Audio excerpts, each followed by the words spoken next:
For over 3 decades, one director has dominated the discussions of society's most insufferable community, film bros. After an opening statement like that, you might assume I belong to the opposing faction of self-aggrandizing snobs with heads so far up their own arse, they can scarcely see quality in anything not produced by some obscure international director before they were even born, who Tarantino has probably at some point ripped off. Personally, I've always been a huge fan of the writer-director, to the extent that I was there to sing him happy birthday in person on the night of his 60th, along with Jamie Foxx, Edgar Wright and a crowd of about 3,000 people at the London Palladium. Coming at the end of a 2-hour interview surprise hosted by Wright, and a long reading from his semi-autobiographical book Cinema Speculation, the experience only further reinforced what his films mean to me, and, for better or worse, how entertaining he is to listen to. I have to keep their dick hard. I have to keep them wanting to go back for more. They can't grab buddy buddy.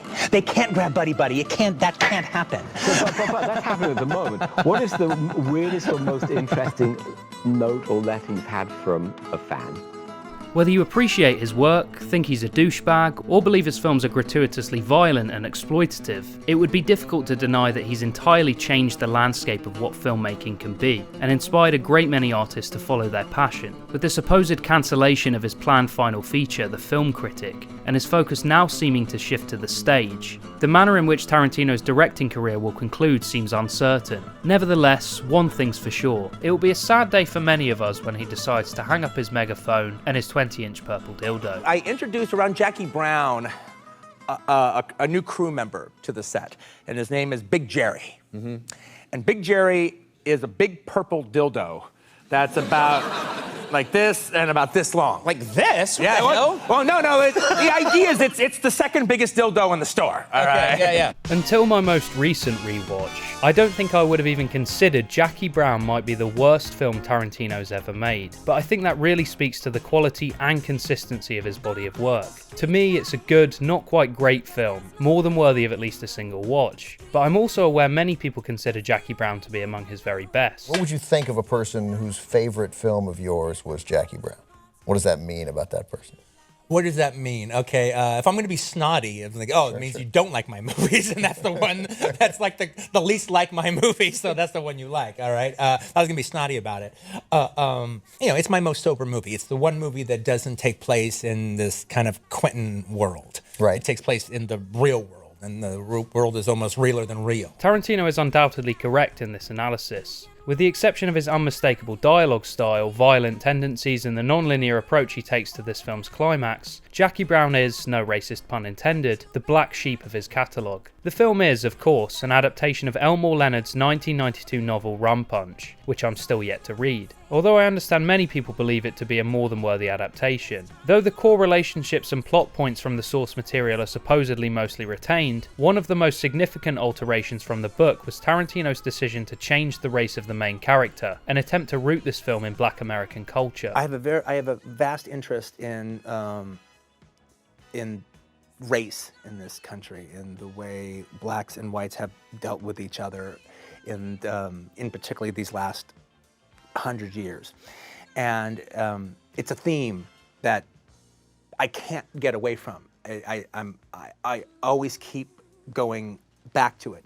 But it's such an important theme in America, and such an ignored theme for the most part in Hollywood movies, that I don't really need much more of a theme as long as I have that one. I suppose now would be an appropriate time to mention the numerous claims people have made that Tarantino is either obsessed or attempting to appropriate and exploit the African American community. Alongside his prolific and essentially unparalleled history of using the N-word in his films, and unfortunately publicly saying the word more than a few times himself. When I see Quentin Tarantino, I'm gonna take this fist and I'm gonna put it right in his mouth where he say Really? really. This is just one of the multiple points of controversy Tarantino has invited across the span of his career. In Jackie Brown, he seemed to have made the decision to change this detail with every intention of at least attempting to earnestly and authentically represent an otherwise underrepresented group of people. From my unqualified and irrelevant point of view, this is one aspect of the film where it's clear that his restraint paid off. My issue with Jackie Brown has very little to do with accusations of cultural misappropriation, and everything to do with the artificial handicap that Tarantino seemed to place on himself in order to make it. The film often feels like the product of an artist seeking to intentionally subvert and restrict his own creative instincts, presumably in a conscious effort to widen his appeal beyond the expectations of his ever-growing audience and increasingly vocal critics, all while attempting to adapt a piece of literature he has boundless creative admiration for. Although the 6-minute monologues about seemingly superfluous but inexplicably compelling pseudo-philosophical musings remain, some dialogue in the film does feel distinct from the rest of his catalogue. I think this is particularly interesting given that Tarantino's repeatedly cited Elmore Leonard as potentially his single greatest influence. Pam Grier's understated but captivating performance as the titular protagonist, and Samuel L. Jackson's turn as the disgusting, despicable pimp antagonist Ordell are unforgettable standouts even among the roster of talent across Tarantino's filmography. While I really enjoy the subtlety of Robert Forster's performance as Max Cherry, the chemistry between him and Jackie Brown has always left a lot to be desired for me. Tarantino is usually capable of squeezing a great performance out of anyone, besides himself. But the supporting cast, including the likes of Michael Keaton and Robert De Niro, don't really have much of a chance to leave an impact. With such a lengthy runtime, this is the only one of his films that I find to be a bit of a slog to get through. I've distilled this down to 3 mostly subjective problems: the intentional but undeniably slow pacing, the lack of investment I feel for the relationship between Jackie Brown and Max Cherry, and the execution of this film's final climactic set piece, which is of course edited from 3 separate perspectives. Having seen the later work from filmmakers directly inspired by the likes of Tarantino, such as the team behind Better Call Saul, it's obvious Jackie Brown has had an understated but not insignificant influence. There are many things I appreciate about the film, but I think it was ultimately Tarantino's decision to restrict Jackie Brown to his version of the real world that's realer than real, which makes Jackie Brown his least appealing film to me. 7 out of 10.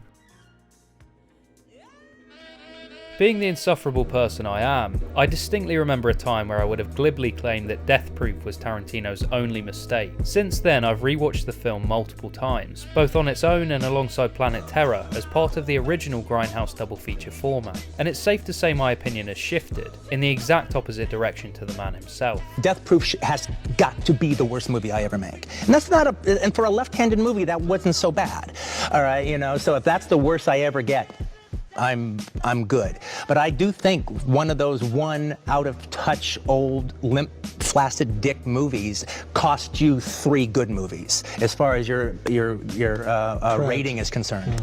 I think it's fair to say Tarantino's sentiments are largely a reflection of Death Proof's uniquely divisive reception. Unlike the typical controversies that surround Quentin Tarantino's films, accusations of racism and the glorification of violence, I don't think the majority of this film's vocal critics were approaching their critiques from a position the writer-director would consider to be bad faith. For many, there was a genuine sense of confusion around why, arguably at the peak of his own creative liberty, he would choose to avoid rescaling the metaphorical mountain, and instead make a comparatively simplistic B-movie with Robert Rodriguez. 2 adrenaline-fueled roller coasters.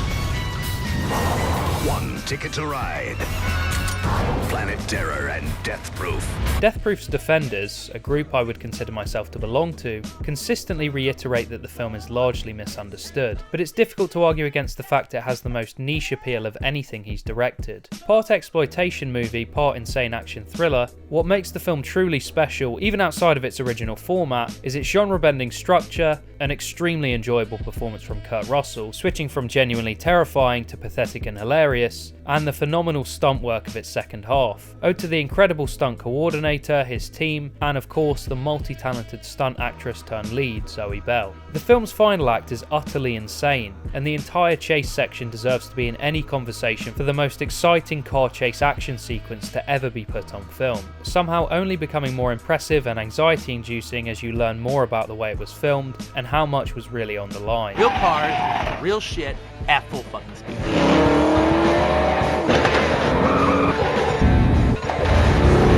If you're unfamiliar with 70s exploitation movies, and as long as you go into this film expecting something slightly dumber and more focused on its action than Tarantino's other films, Death Proof will likely be a very entertaining experience for you. It's almost like in a single effort, Tarantino was able to make the film that Robert Rodriguez had attempted to make for his entire career. 7 out of 10. Kill Bill Volume 2 is a slower, more dramatic, and far more traditional Tarantino film than its predecessor. This was the most difficult entry on this list to try and succinctly articulate my thoughts on, perhaps because it's the only one that requires you to have seen another 2-hour film beforehand. Many people, Tarantino included, consider Kill Bill to be just one film, or to use a pretentious analogy, two sides of the same double album. Is this your Sgt. Pepper? I mean, you have so much of your life tied up in this movie. I mean, how do you change the gears and move on? You still got some more Kill Bill to do, I guess, somewhere in here, doing the DVD and that kind of thing. And it's just an amazing, I mean, is this your Star Wars kind of? Yeah, no, it definitely is. That's one of the structural things about splitting the movie up between Volume 1 and Volume 2, is Volume 1 sets up all that mythology, all right, and treats them like those kind of characters. And then Volume 2, you get to know the people more, all right, and starts answering all the questions left open from Volume 1. It's actually, yeah, I've seen 2 good movies in a row. I'm on a roll. Oh, man, good deal. Good for All you. right, see you later. Bye-bye. Thanks a lot. Though I wouldn't dream of caring enough to argue one way or the other, they were obviously released as 2 separate films for a reason, and each respectively have so many distinctive qualities that it's likely most people have a preference between the two. I'm not nearly as familiar with classic martial arts films or samurai cinema as I would like to be, and I'm sure if I were, then I would only further appreciate the differences between the 2 films. What makes Volume 2 so great is the depth it provides to a mostly pre-established cast of characters, and the way this additional context reframes, even humanises an inherently batshit story. Pretty cool, huh? Despite the film playing much more within the writer-director's wheelhouse, and framing its narrative in a way that would typically be a more compelling angle to me, seeking to evoke emotions that would have been entirely incongruent with the frenetic pace and unrelenting action of the first film, I think the fact that there's only really one great fight sequence in the film is evidence enough that this comes at great cost to the film's entertainment value.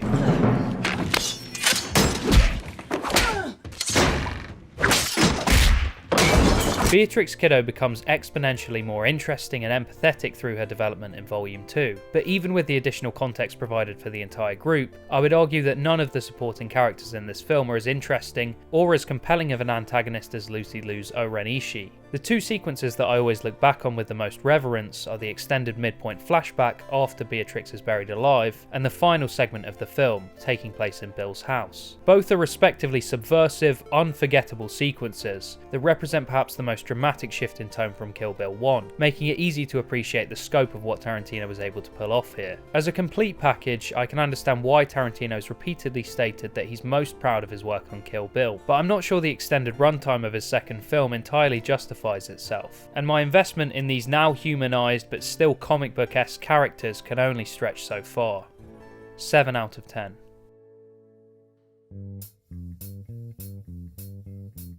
Reservoir Dogs is, of course, Tarantino's first feature film, unless you count My Best Friend's Birthday from 1987, coincidentally the same year that City on Fire, the Hong Kong film that inspired Reservoir Dogs, was released. There's a whole story about this Hong Kong movie, City on Fire. If you've ever seen City on Fire, it's very, very different from my movie. The section that they say I took, I did take from it, all right? Absolutely I took from it, all right?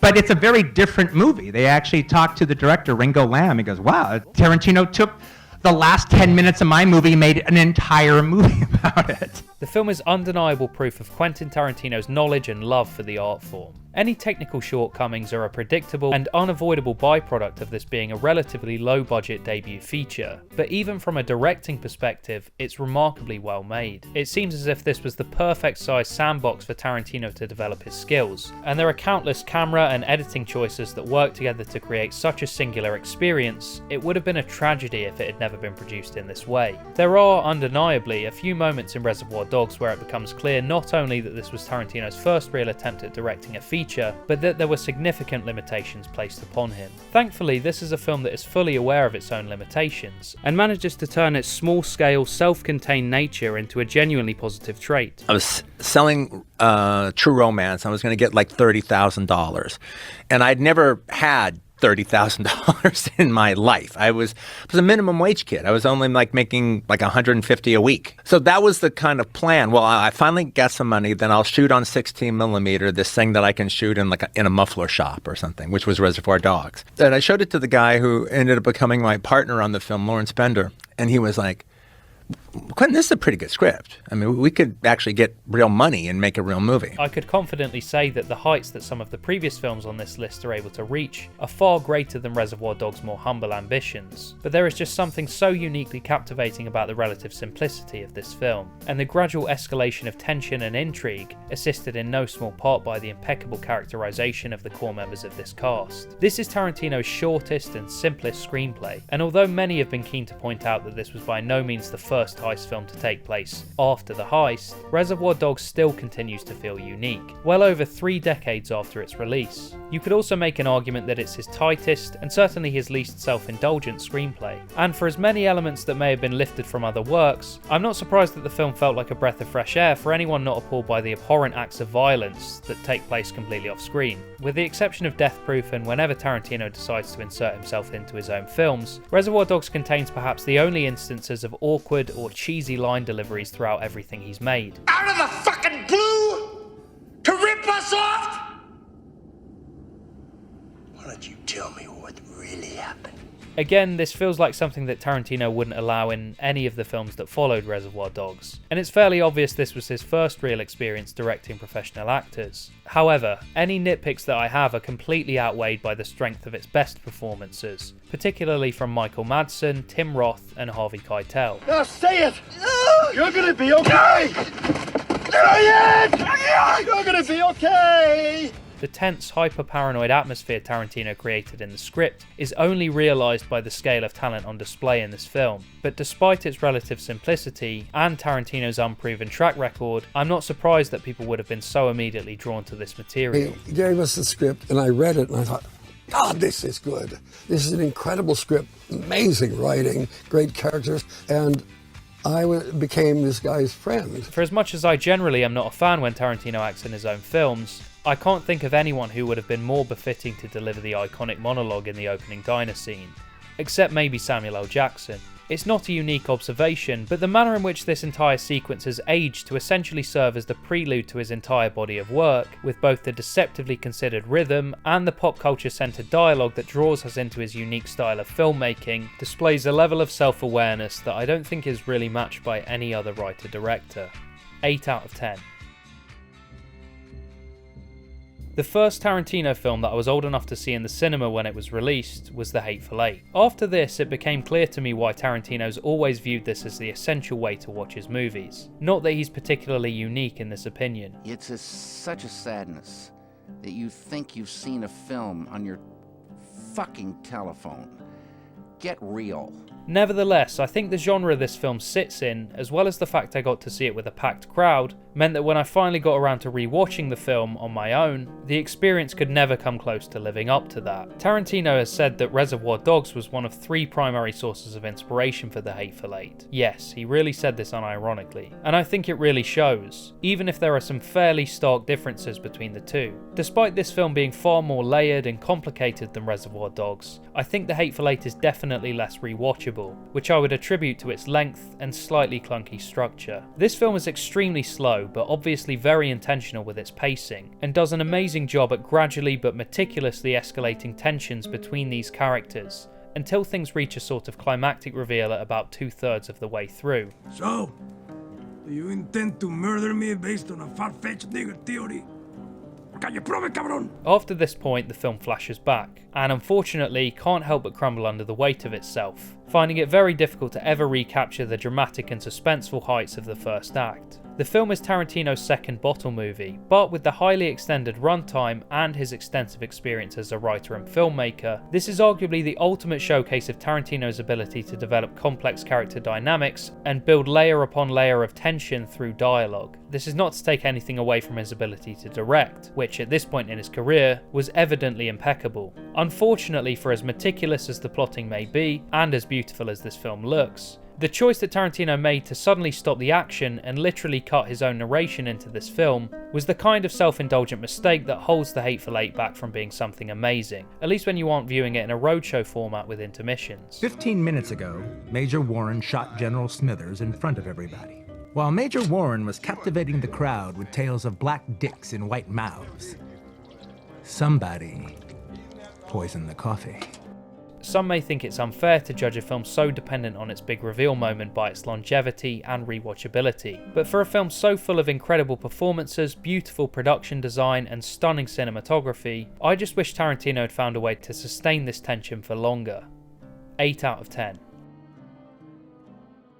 Despite the many tonal differences and an intentionally more detached focus on the emotional journey of its protagonist, Kill Bill Volume 1 is an immeasurably more entertaining film than its sequel. Again, I'm obviously unfamiliar with probably at least 99% of the works that would form the inspiration for Kill Bill, but I'm still yet to see anything that remotely comes close to capturing the explosive, disorienting style of editing or the unrelenting energy of this film. I hadn't seen Kill Bill Volume 1, I think, in a couple of years. I'd seen Kill Bill Volume 2, I'd screened it just for myself on film, but Kill Bill Volume 1 I hadn't, and I just noticed like in 15 minutes it was going to be coming on like, you know, Showtime 2 or something. I thought, well, you know, I'll watch the beginning, I'll watch it through the opening credits. God damn if I didn't watch that whole motherfucking thing. From beginning to the fucking end. I mean, right to the very end. I felt very, very gratified. Kill Bill Volume 1 is incredibly economical with its half an hour shorter runtime, and for the most part, it's a cathartic, bonkers experience from start to finish. While there are still memorable lines of dialogue throughout Volume 1, this is a far more visceral and visual experience than anything he'd made before, and proof that if Tarantino wanted to strictly do an action movie, even without the crutch that many people might consider his dialogue to be, he can still do it to a higher standard than almost any other action director working in the genre today. I suppose the one part of the film that I've always found to be difficult to watch is the entire sequence with Beatrix in the hospital. This sequence stands in stark contrast to the thrill that comes from watching the bride tear hundreds of goons to pieces, or the weight of seeing her finally go toe-to-toe with the film's main antagonist. Why the need for so much gruesome, graphic violence? Why not let us imagine Because a little it's so of it? much fun, Jan. Get Really? it?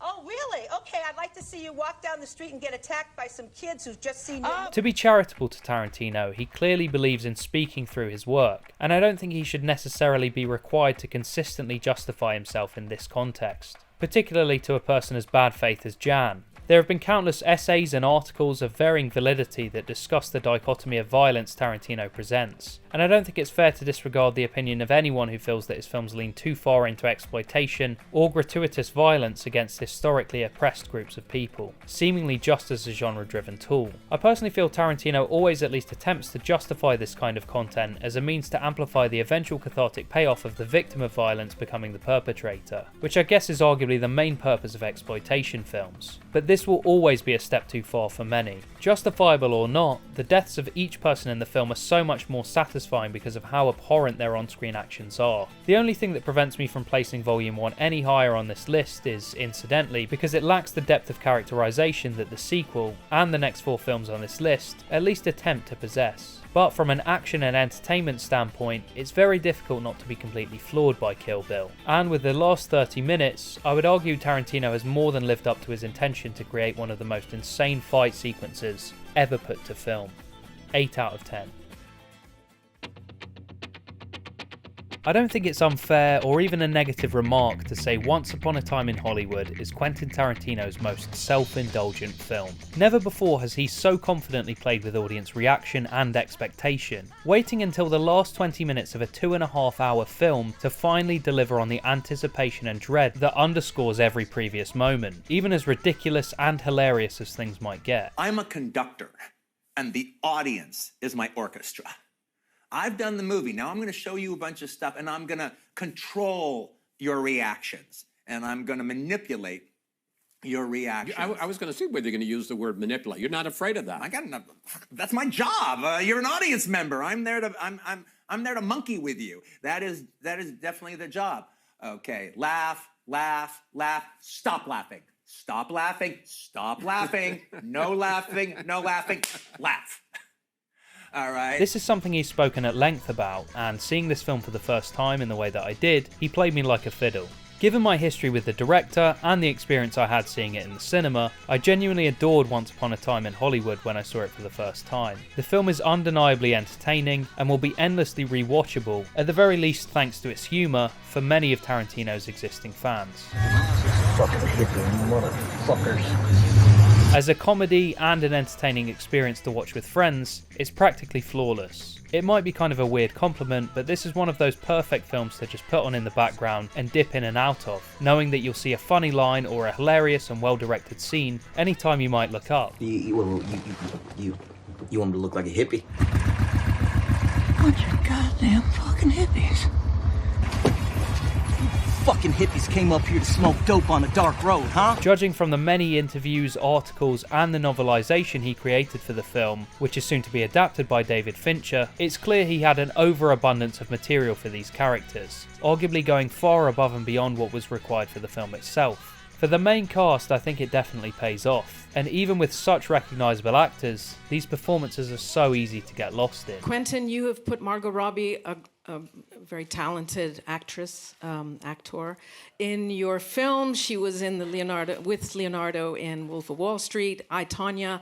This is a person with a great deal of acting talent, and yet you haven't really given her many lines in the movie. And I wondered, I guess that was a deliberate choice on your part, and I just wanted to know why that was, that we don't hear her actually speaking very much. And Margot, I wanted you to also comment about being in the film in this part. Well, I just reject your hypotheses. I guess it's only on a purely dramatic level that I've come to appreciate Once Upon a Time in Hollywood slightly less as time's gone on. What makes the meandering pacing at times difficult to justify on repeated viewings is the fact that all of the dread and anticipation that underscored my first experience of the film have been completely lost at this point for me. I guess this is because the events we were initially anticipating, that of course tragically happened in real life, were never going to happen at all in this universe. This was never that type of film to begin with, even if Tarantino successfully tricked us all into thinking it would be. What the fuck? Jesus Christ! Though its longevity will likely be far more extensive for most people than The Hateful Eight, like that film, an entire seemingly essential dynamic from your initial experience is no longer present when you know where the story eventually goes. Nevertheless, I believe that this shift, regardless of how premeditated it may have been, is why so many view this film as an example of Tarantino finally maturing as a filmmaker, at least until he decided to pull out the rug from under those people at the very end.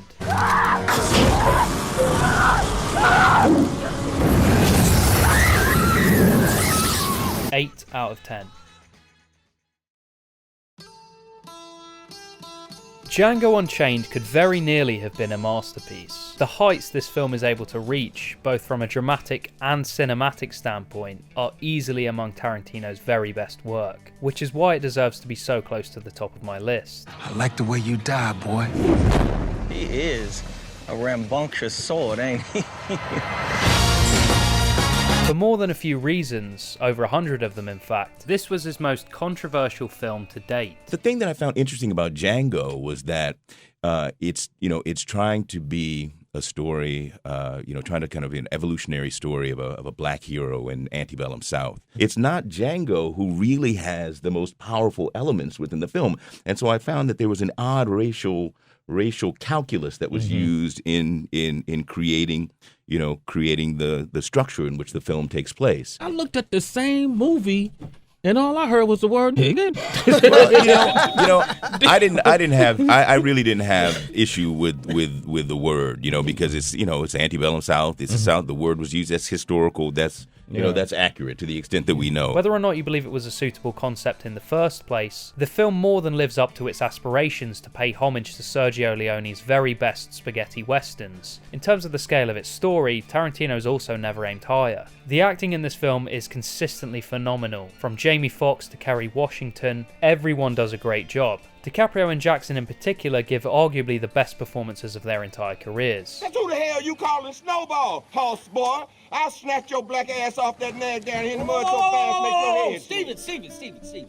Even as the film with arguably the strongest first two acts in his entire catalogue, the final act of this film is where things almost fall apart. Most people agree that Django is too long, but I only ever feel this once Calvin Candy and King Schultz are killed off, and I remember that there are still over 30 minutes left of this film. The final shootout is an incredible and explosive set piece, and it's extremely satisfying to watch this now fully formed, battle-hardened hero completely blow a family of slavers to pieces, both to take revenge and ultimately to rescue his wife. wife. The problem is that once we've had the unbelievable release of tension that comes with Calvin Candy's death, it's like the air has been stolen from this film's tyres. The choice to try and switch back to a more comical side as we shift to a band of Australian slave traders, led by Quentin Tarantino himself, feels like a bizarre tonal mistake.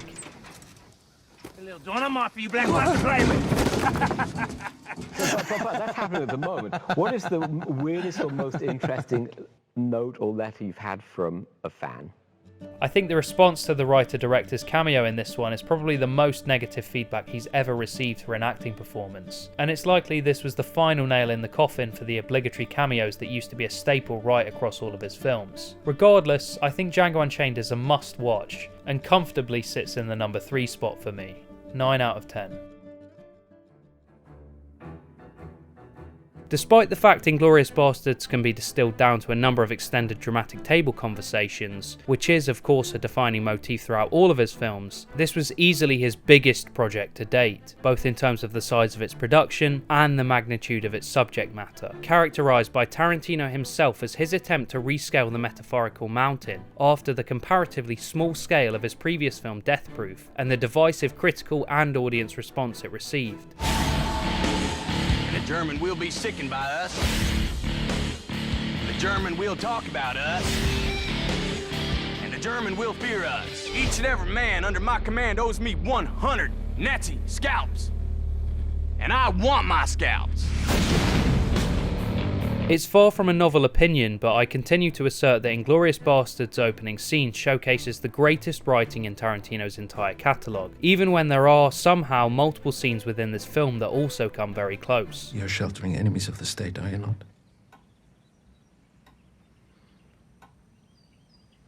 When people talk about Inglourious Basterds, they will seldom forget to at least mention Christoph Waltz's Hans Landa, and for good reason. At risk of breaking the hyperbole meter, this is legitimately one of the best performances I've ever seen, and was beyond worthy of the Best Supporting Actor Oscar, as well as all of the other accolades he received for the role. And though Waltz may be the most crucial piece of the puzzle, the greatness of Inglourious Basterds most certainly doesn't stop there. Shoshana, played by Melanie Laurent, is the closest thing this film has to a protagonist, and I think both her character and performance are extremely underrated among Tarantino's usually bold, brazen archetypes. Similarly contrasting the Bastard's darkly comical, cartoonishly ultra-violent but endlessly cathartic simplicity, the type of vengeance Shoshana seeks is deeper and more relatably human, assisted in no small part by these incredible performances, where Inglourious Basterds' genius lies is in the balance of its tone, the sense of unease and gradual building of tension that Tarantino was able to play around with so confidently in Once Upon a Time in Hollywood was, I think, first mastered in this film.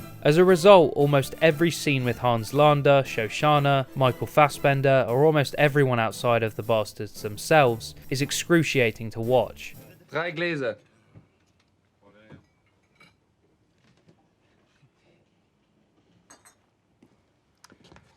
Conversely and absurdly, the Bastards bring with them a sense of comfort, not just from their cartoonishly violent slaughtering of Nazis, but the fact that they are the only source of humour in the entire film. And despite that, I would argue that Inglourious Basterds is not only the most suspenseful film in Tarantino's catalogue, but also his funniest. Proprio difficile di trovare. Arrivederci. Arrivederci. Arrivederci. I think these tones finally clash during this meeting of the Bastards with Hans Landa, where the comedic absurdity of their plan is forced to contend with the reality of this horrifying underlying threat, and we as an audience are somehow left feeling the most uneasy and awkward balance of humour and dread that really prove what a master of his craft Tarantino is. I think this just might be my masterpiece. I could probably even convince myself that Inglourious Basterds is Tarantino's magnum opus, but that would involve brain damage to forget about the reason I fell in love with his films to begin with. 10 out of 10.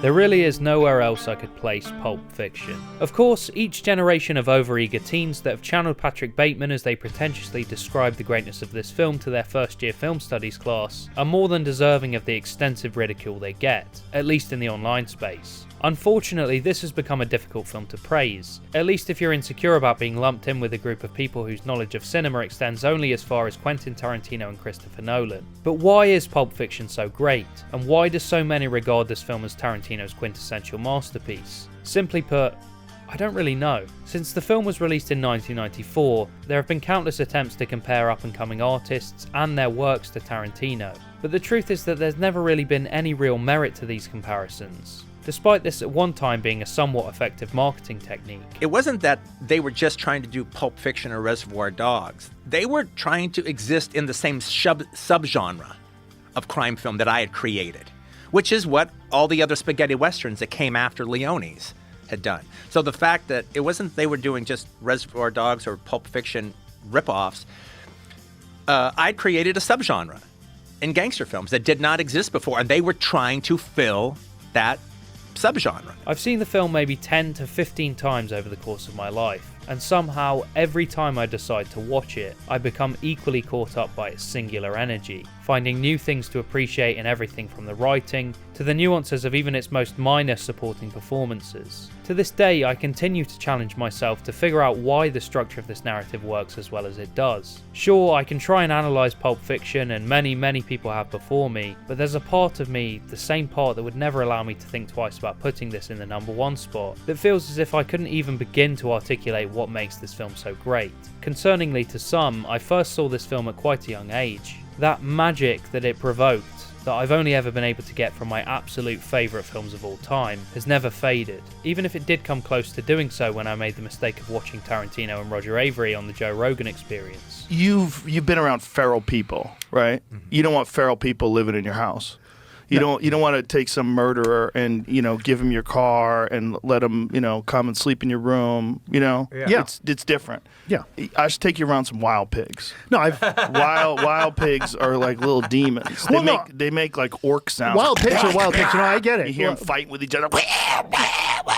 Pulp Fiction's 1970s exploitation-esque moment is infamously the Gimp scene and the horrific sequence of events that follow. Like much of the violence in Django, Kill Bill, and Inglourious Basterds, there's a case to be made that this is a gratuitous and kind of needlessly disgusting thing, and other than being a means to emasculate Marcellus Wallace, as well as provide what I assume is supposed to be some extremely dark comedy, and to make Zed's death all the more satisfying, it's arguably one of the most difficult instances of this kind of violence to try and justify across all of his films. Bring out the Gimp.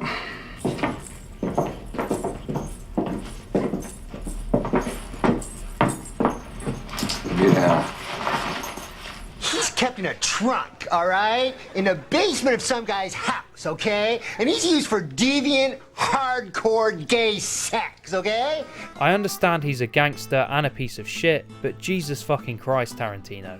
No one could ever accuse you of not punishing your characters in harsh enough ways. I guess it's weird for some people to acknowledge this and not feel a need to either overlook or re-examine your own opinions in one way or the other, but ultimately, I don't feel that my conflicted feelings on Tarantino's use of violence and exploitation throughout his films can detract from the cinematic quality of his work, and the fact that I believe Pulp Fiction is a masterpiece. 10 out of 10. And overall, Quentin Tarantino gets an 8 out of 10.